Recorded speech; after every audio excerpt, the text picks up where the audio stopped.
शिक्षकगण एवं अन्य गुरुजनगण, आप सभी को सुप्रभात।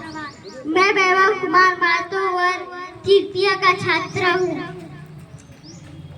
आज मुझे बहुत ही खुशी हो रही है कि मुझे नेताजी सुभाष चंद्र बोस जी के बारे में 2 शब्द बोलने का अवसर प्रदान किया गया है। नेताजी सुभाष चंद्र बोस भारत के एक महान क्रांतिकारी नेता थे। उनका जन्म 23 जनवरी 1897 ईस्वी में उड़ीसा के कटक शहर में हुआ था। उनके पिताजी का नाम जानकीनाथ बोस और माताजी का नाम प्रभावती देवी था। उनके जन्मदिन के शुभ अवसर पर आज आपके समक्ष मैं एक कविता प्रस्तुत करने जा रहा हूँ।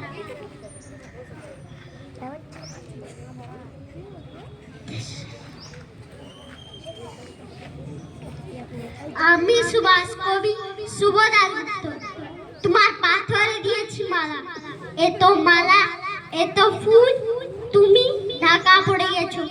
তুমি পাথর না হলে রাগ করতে। 56 বছর আগের এক মধ্যরাতে এলিগি রোডের তিনতলার ঘরে আলো জ্বলছিল। চাদর গায়ের এক ছায়ামূর্তি পায়চারি করছিল বিরা।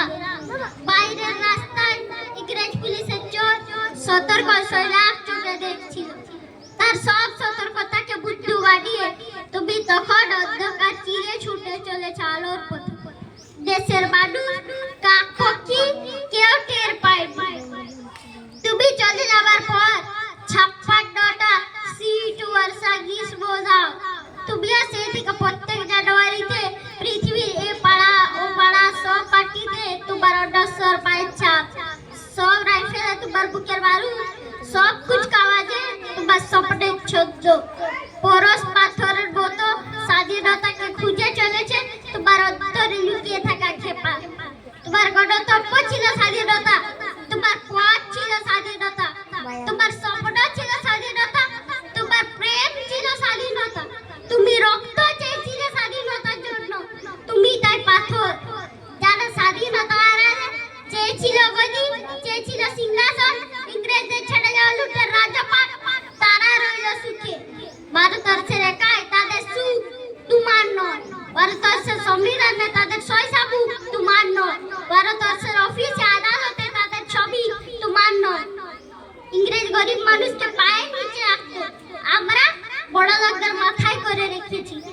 স্মাগলার কিংবা ডাকাতকে জোর হাতে সভাপতি আসনে আহ্বান করেছি। ইংরেজদের ধন সম্পত্তি লুট করতো, আমরা দেশটাকে বেচে দিচ্ছি। ইংরেজ দিয়েছে চাবুক, লাঠি, গুলি, আমরা দিয়েছি মাস্তান, মাফিয়া, নেতার গুলি। ইংরেজ দিয়েছে কালা পানি, সেলুলার জেল, আমরা দিয়েছি টিভিতে সুপারহিট মোকাবিলা, আইনসভা, আরাম ওয়ারামের খেয়ে। 56 বছর আগে এক মধ্যরাতে পরাধীনের দেশ ছেড়ে তুমি চলে গিয়েছিলে। স্বাধীন স্বদেশের আশার স্বপ্ন নিয়ে তুমি ফিরে আসোনি। স্বাধীনতা এসেছে, তার কাঁধে ঝুলি ভরে নিয়ে এসেছে। ভোট নামক রাজ্যযজ্ঞ, গণতন্ত্র নামক কিরাসন নিয়ে, প্রগতি নামক লোকথাকন স্ট্যাটিস, সম্মতি নামক বিস্ফোরণের চর্মা, অধি নামক বন্দির মসজিদের ঝগড়া, আর আজ সমুদ্রের মাছর বনে যাওয়া ভাষণ, ভাষণ আর ভাষণ। 56 বছর ধরে তুমি পাথরে হয়েছো। 56 বছর ধরে ভারতবর্ষের অধীরতে খায় কাঠ পেতে আছে।